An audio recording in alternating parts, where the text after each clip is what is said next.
Bonjour amis Verseau, je suis ravie de vous retrouver pour le tirage des énergies du mois de janvier 2021, premier mois de l'année civile.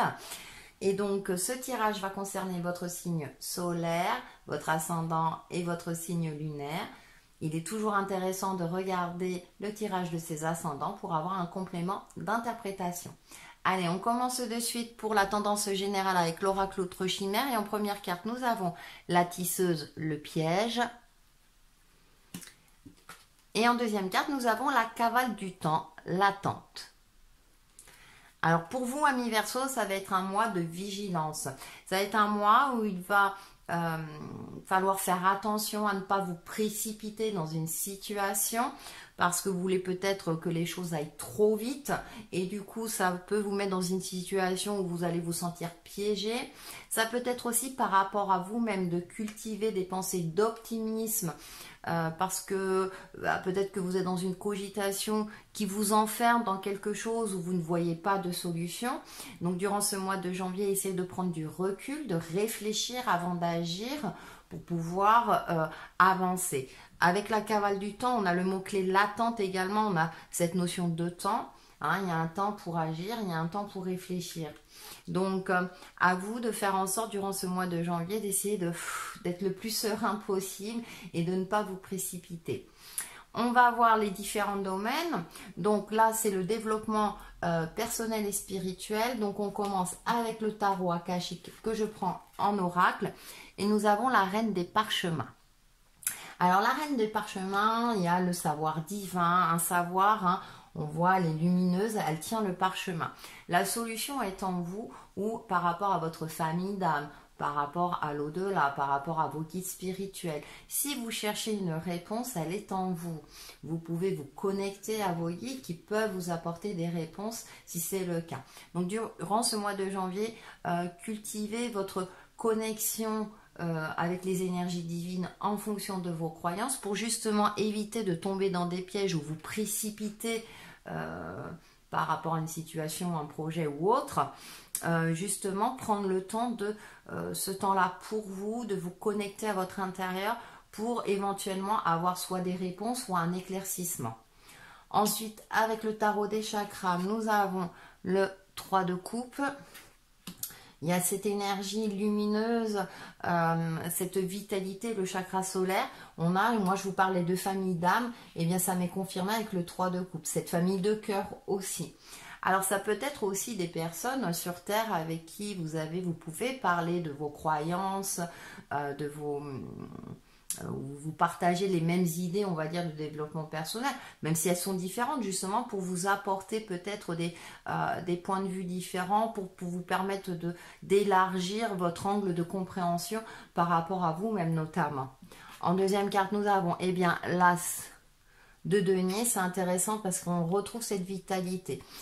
Cultivez aussi votre vibration énergétique. Peut-être que pour certains d'entre vous, durant ce mois de janvier, vous allez ressentir une certaine fatigue au niveau énergétique. Vous allez peut-être avoir du mal justement à être connecté. On vous demande, voilà, comment dire, on va dire de célébrer l'énergie solaire. Alors je sais que le soleil n'est pas toujours très présent, mais de cultiver, voilà, d'essayer de maintenir ces vibrations énergétiques. Alors, par rapport à différentes techniques, déjà la méditation c'est déjà un bon point. Vous pouvez vous concentrer sur votre chakra solaire et visualiser qu'il tourne avec fluidité et perfection notamment. Voilà, il y a plein de techniques comme ça, donc cultivez votre vibration énergétique. Et on termine par le fou. Par le fou, et ce qui est intéressant dans ce jeu, et qui est relié au chakra racine d'ailleurs comme l'as de denier, il y a cette notion d'ancrage, d'être, vous voyez, on voit les racines là, qui sont dans la continuité du personnage, et ça va me parler également d'alignement, d'être parfaitement aligné, réaliste par rapport à votre situation, par rapport à votre vie, et en même temps être connecté. Donc il y a un travail d'alignement, connexion entre le ciel et la terre, en passant bien sûr par votre âme, puisque vous êtes incarné sur Terre. Donc ce qui est très intéressant, c'est qu'on a des belles énergies qui vous invitent à vous connecter, et qui vous invitent à voir avec votre famille d'âme ou votre famille de cœur aussi, pour justement par la suite voir peut-être être plus réaliste par rapport à une situation, un projet, et pour vous permettre, vous, de vous élever. Et je parlais également de maintenir vos vibrations énergétiques. Hein. Ça aussi, ça se travaille. Hein. C'est comme l'activité physique. L'activité physique permet aussi de maintenir comment dire, les énergies aussi, les vibrations énergétiques. On va passer au domaine relationnel et sentimental. Donc avec l'oracle des rebelles sacrés, nous avons recevoir. Très belle carte. Vous êtes un signe d'air, vous êtes un signe plutôt indépendant. Peut-être que vous donnez mais vous ne recevez pas, ou en tout cas vous n'acceptez pas de recevoir. C'est pas toujours évident parce que ça vous gêne, parce que voilà, vous êtes une personne généreuse, vous aimez donner sans condition, mais sachez que tout est cyclique, hein, fluidité aussi énergétique. Donc avec cette carte du recevoir, hein, vous voyez, elle mange, elle sait que ça va lui faire du bien dans son corps physique, mais également que ça va nourrir aussi comment dire, son esprit.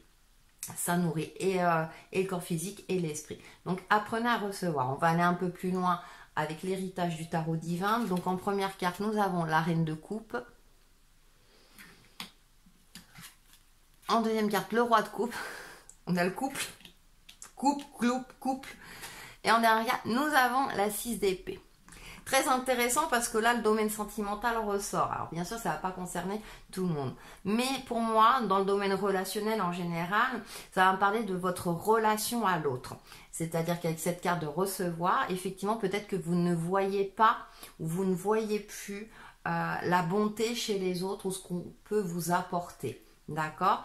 Parce qu'avec cette 6 d'épée, là on voit, d'ailleurs c'est une reine hein, qui s'en va, qui fuit. Alors en général elle fuit une relation toxique, mais là on a des couples, donc c'est pas le cas si vous voulez. Peut-être que vous êtes dans une crainte, c'est peut-être pour ça qu'il y a un travail à faire sur vous-même aussi, hein, par rapport à la tendance générale. Et là dans le domaine du développement personnel, hein, c'est indiqué de vraiment être bien avec vous-même pour être bien dans vos relations. Après, comme je disais, on a cette notion de couple, hein, oui. Donc, si vous êtes une femme, peut-être que vous ne voyez plus les attentions de votre partenaire, hein, avec ce roi de coupe. Hein, c'est un roi de cœur, c'est un roi qui agit avec le cœur, avec une certaine aussi lucidité, mais qui prend en compte ses émotions. Donc, il essaie de trouver un équilibre pour agir avec sagesse et finesse, en essayant de blesser le moins de personnes possible. Et peut-être que vous ne le voyez plus. Si vous êtes un homme, effectivement, peut-être que vous sentez que votre partenaire s'éloigne, hein, puisque là c'est représenté par une figure féminine, et que vous ne savez plus comment agir. Peut-être qu'une communication s'impose, un éclaircissement, parler de vos émotions. Peut-être que dans votre couple, vous ne parliez plus de vos émotions. C'est bien de temps en temps de le dire, hein, de le verbaliser, pour entretenir hein, la flamme, on va dire, l'amour, ça s'entretient comme un jardin. Pour les célibataires, c'est vrai que là, ça ressort moins hein, durant ce mois de janvier, mais en tout cas, peut-être que vous êtes dans une phase où vous n'arrivez plus vous avez du mal à percevoir les hommes de cœur ou les femmes de cœur, du coup, vous êtes plutôt dans la fuite, parce que vous cultivez peut-être un sentiment de « je ne mérite pas ». Hein, c'est assez intéressant parce que par rapport aux énergies générales, hein, peut-être que vous vous enfermez dans un mode de pensée qui bloque, on va dire, tout ce qui est relationnel également. Donc pour cela, hein, c'est pour ça que je commence par le développement personnel, c'est assez intéressant de se connecter à sa famille d'âme, de voir un peu et d'être ancré aussi, de travailler sur son alignement pour être en phase avec vous-même. J'ai oublié de faire la synthèse du développement personnel et spirituel, je commence bien. On va revenir dessus. Je termine avec le relationnel et sentimental. Et nous avons cuir.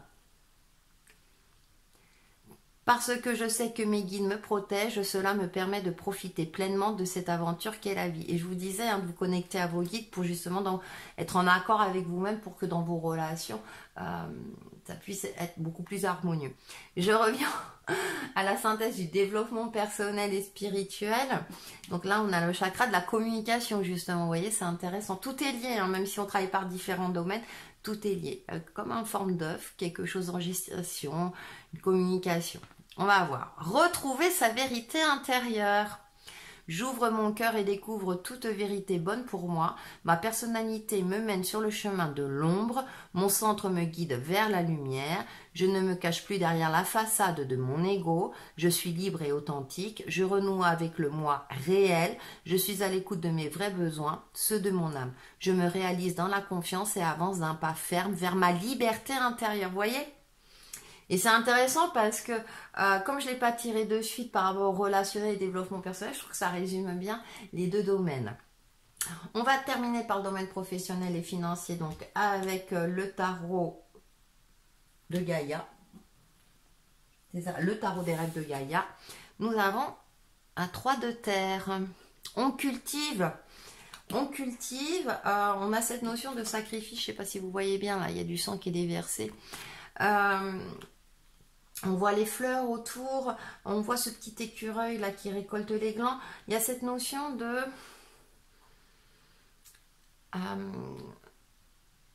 au niveau professionnel, c'est-à-dire c'est pas toujours évident. Il y a un apprentissage à effectuer parce qu'on voit qu'il est jeune, qu'il faut donner de sa personne, peut-être de vous investir un peu plus au niveau professionnel. Il y a cette notion-là. Au niveau financier... eh bien parfois oui, alors ça dépend comment vous êtes, hein, si vous êtes plutôt du genre économe ou plutôt du genre trop généreux ou généreuse. Il y a cette notion aussi que parfois il y a des moments où il faut entre guillemets se saigner. Alors ça peut être aussi pour aider votre entourage, pour aider vos enfants, etc. Donc bon, il risque d'avoir des dépenses, hein, on va dire imprévues. On va aller un peu plus loin avec le Wizard Tarot et nous avons le roi de coupe, ensuite la grande prêtresse, et on termine avec le roi d'épée. Alors c'est intéressant parce que là on a deux rois qui encadrent la grande prêtresse. Alors au niveau professionnel, effectivement attention à vos émotions, de ne pas vous mettre dans un état peut-être de frustration, de colère, attention à la communication, hein, on est dans ce roi de coupe qui tient bon malgré les aléas. Donc peut-être que c'est une période un petit peu tendue au niveau professionnel, donc il va falloir un petit peu se mettre en retrait avec la grande prêtresse. J'ai plus cette notion de se mettre un petit peu en retrait, hein. Et avec ce cavalier, ce roi d'épée, pardon, on a cette notion de clarté. Vous voyez, il a plein de livres et on avait la reine des parchemins. Ça c'est intéressant, le savoir, il se renseigne. Il se renseigne, c'est quelqu'un qui est structuré, qui sait comment agir, il prend en compte tous les éléments pour pouvoir agir efficacement. Il se renseigne avant de... oui, je l'ai déjà dit, avant d'agir. Donc avec ce 3 de terre que nous avons là, c'est assez intéressant dans le sens où... tout n'est pas toujours parfait au niveau professionnel. Soyez assidus, éclairés, renseignez-vous, prenez, pour être efficace aussi dans vos tâches, hein, ayez tous les éléments en main, rassemblez tous les éléments pour pouvoir être efficace, vous défendre éventuellement, justifier, etc. Pour récolter le fruit de votre travail, pour que vous ayez une reconnaissance, un retour. Attention, voilà, tout simplement à vos émotions. Pour faire la synthèse, donc j'ai pris une petite carte mission de vie. Nous avons énergie de guérison. Il y a en toi une blessure qui demande à être guérie afin de passer à la suite et de ne plus répéter les mêmes schémas. Observe ce qui déclenche une souffrance en toi et envoie-toi tout l'amour et toute la compassion dont tu as besoin.